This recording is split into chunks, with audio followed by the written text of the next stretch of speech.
बिस्मिल्लाहिर्रहमानिर्रहीम अस्सलामु अलैकुम प्यारा दोस्तों, एक नई वीडियो सां गॾु अवांजे खिदमत में हाज़िर आहियूं। प्यारा दोस्तों, अॼु जी वीडियो में असां अवांखे फ्रेश अपडेट ॾींदासीं आपा चन्ना जी तबियत जे बारे में। उन खां अलावा हेल्थ मिनिस्टर अज़रा पेचू हो जेको आपा शबीरा चन्ना जी हेल्थ जे बारे में फ़ैसिलो कयो आहे, उहो इंतिहाई साराह लाइक़ु आहे। त हलूं था अॼु जी वीडियो ॾे ऐं अवांखे ॿुधायूं था त आपा शबीरा जी तबियत हींअर कीअं आहे।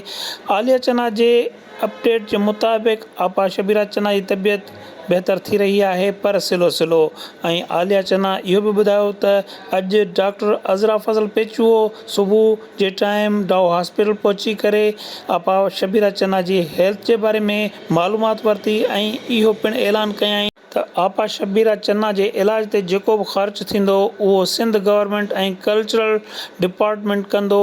ऐं उन ॾिस में कल्चरल डिपार्टमेंट खां हॉस्पिटल एक लेटर भी अची चुको है, जंहिंमें लिखियल है त आपा शबीरा जे पेरनि खां कोई भी क़िस्म जा पैसा न वरिता वञनि, सॼो ख़र्च कल्चरल डिपार्टमेंट कंदो। उन खां पोइ कुछ दोस्तनि इहो भी हलायो सोशल मीडिया ते आपा चन्ना के आगा खान हॉस्पिटल शिफ्ट कयो वेंदो, पर अज़रा फज़ल पेचू चयो त आगा खान शिफ्ट करण मुनासिब न है ऐं हिन कंडीशन में असां आपा शबीरा चन्ना के शिफ्ट करण जी सलाह नथा ॾेई सघूं। डॉक्टर अज़रा फज़ल पेचू चयो त सिंध हुकूमत